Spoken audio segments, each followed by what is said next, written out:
Lumen nomor 11.769,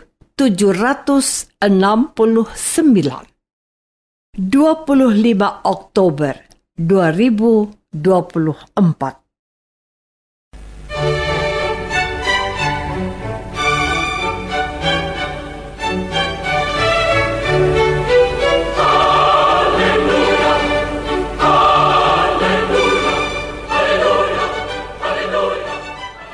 Saudara pendengar di segenap penjuru tanah air, selamat bergabung dengan Lumen Indonesia. Lumen Indonesia siap melayani Anda setiap hari. Saudara terkasih, marilah kita bersatu dalam Tuhan kita Yesus Kristus yang tidak berubah dahulu, sekarang, dan selama-lamanya. Allah Sang Maha Rahim mengasihi dan menerima sebagaimana adanya kita. Allah Bapa kita di surga senantiasa bersedia menolong, menghibur, dan meneguhkan kita dalam menghadapi segala permasalahan hidup sehari-hari.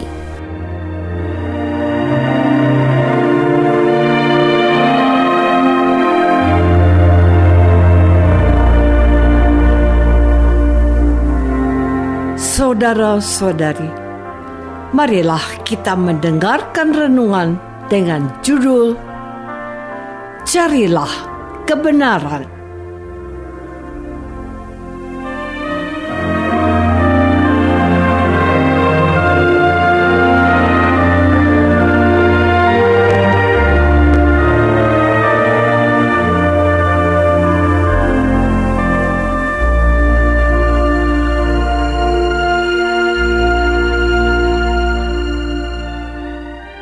Yang berdasarkan pada Injil Lukas bab 12 ayat 56 dan 57.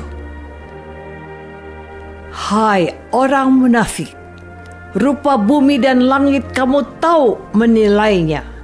Mengapakah kamu tidak dapat menilai zaman ini? Dan mengapakah engkau juga tidak memutuskan sendiri apa yang benar?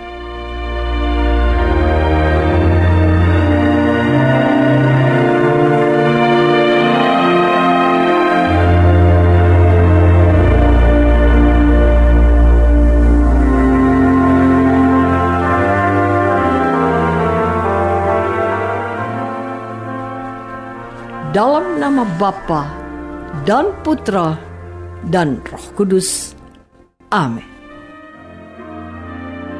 Saudara-saudari terkasih dalam nama Tuhan Yesus Kristus. Tuhan Yesus sedang berbicara dengan orang munafik. Siapakah mereka? Munafik dalam tradisi perjanjian lama dan berasal dari kata Aram Hanifa, mau menunjukkan orang yang ucapan dan tindakannya tidak cocok dengan pikirannya. Biasanya dimaksudkan dengan orang yang fasik dan orang yang curang. Orang munafik ialah manusia yang dengan mudah menjadi tidak setia dan kadang-kadang menjadi buta, pendapatnya salah dan jahat. Sebaliknya, dari sifat munafik adalah kejujuran yang tidak dinodai kepura-puraan dan kecurangan.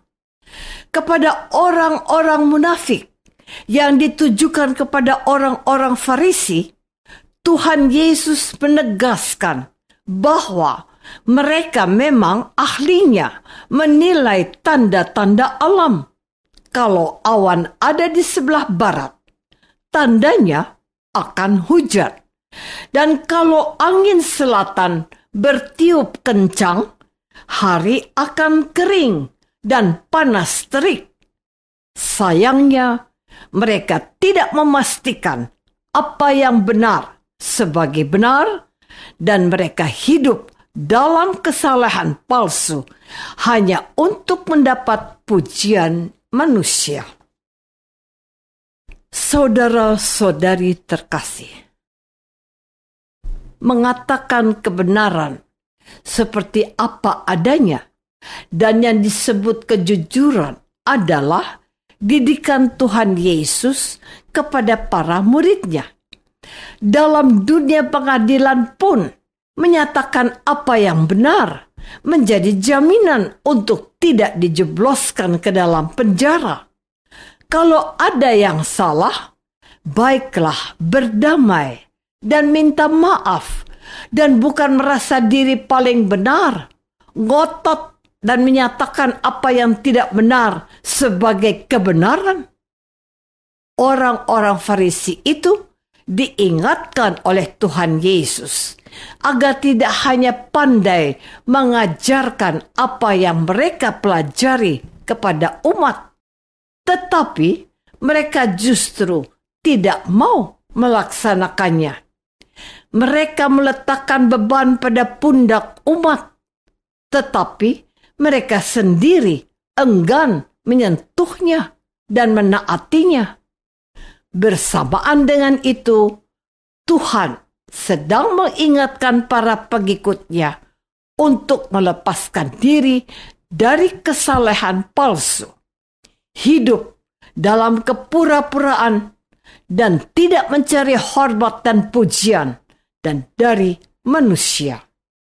Bahkan Tuhan Yesus sudah menegaskan kepada mereka, lakukanlah apa yang mereka ajarkan kepadamu, tetapi jangan melakukan kemunafikan mereka. Jika hidup keagamanmu tidak lebih benar dari mereka, kamu tidak akan masuk ke dalam kerajaan surga. Matius bab 5 ayat 20. Saudara-saudari terkasih, tidak dapat kita pungkiri bahwa kita seringkali bertemu dengan orang-orang yang hidup keagamannya hanya di level permukaan saja. Mereka bangga disebut orang Kristen, tetapi mereka meninggalkan aktivitas menggereja.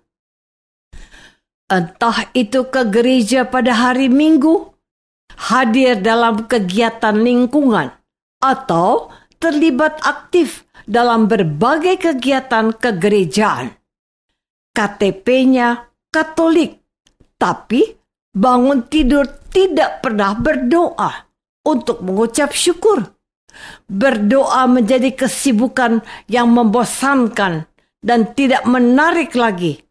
Membaca dan merenungkan Alkitab bukanlah aktivitas pilihan yang menggembirakan. Tidaklah mengherankan apabila beberapa orang Kristen hanya terlihat kalau hari Natal dan Paskah saja.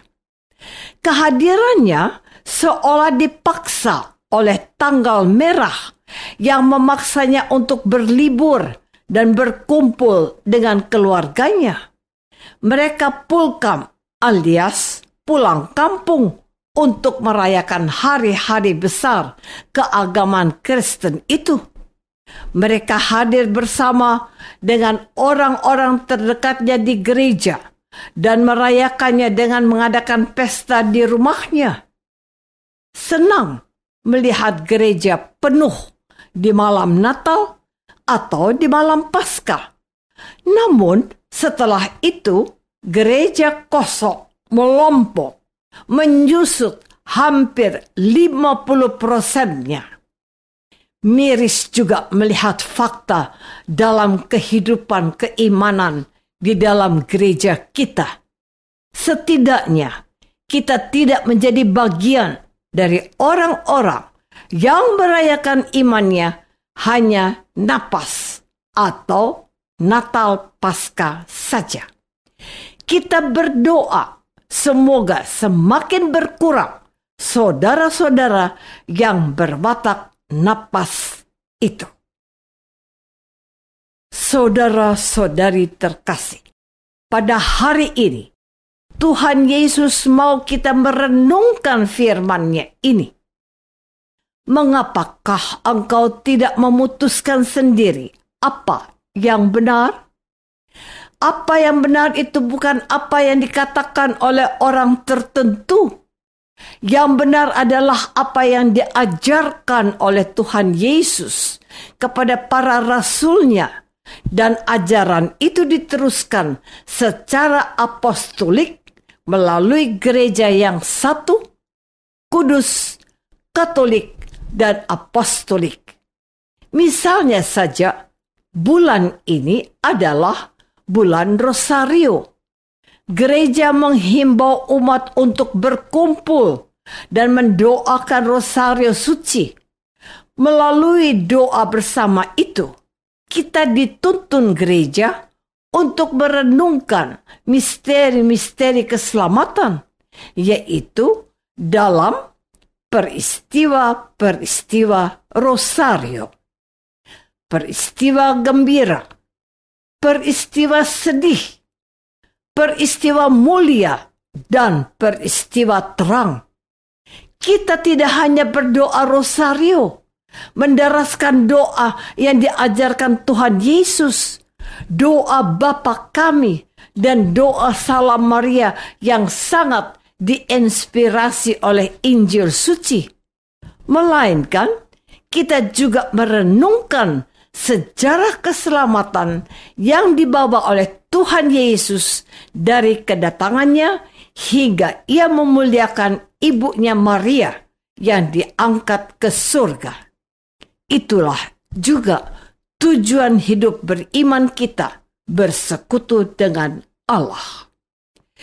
Sebagai orang Katolik, kita dituntut untuk mendengarkan firman Tuhan dan melaksanakannya juga dalam kesetiaan. Tidak cukup dibaptis secara Katolik kalau kita tidak terlibat beriman.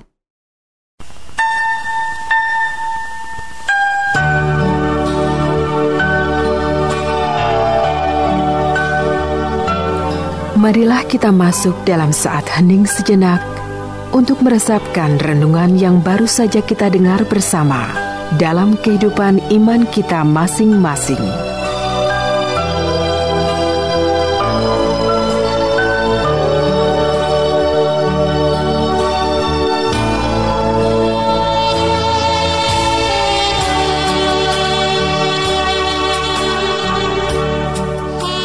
Apakah aku sudah terlibat dalam kehidupan menggereja sebagai orang Katolik?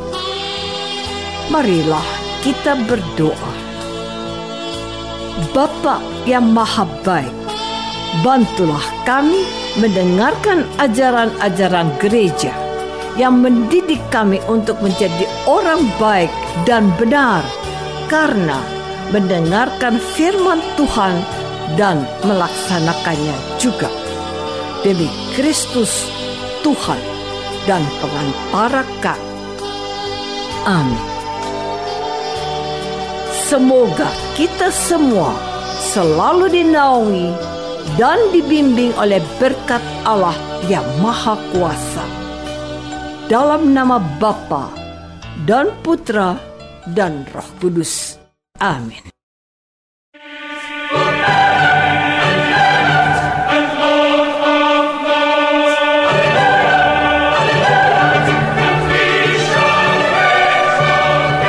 Dengan penuh kasih dan sukacita, Lumen Indonesia mengundang saudara-saudara seiman di segenap penjuru tanah air. Sekiranya ada tanggapan ataupun saran, kirimkan surat Anda ke Lumen Indonesia. Terima kasih atas perhatian Anda. Sampai berjumpa lagi dengan Lumen Indonesia pada waktu dan gelombang yang sama esok hari.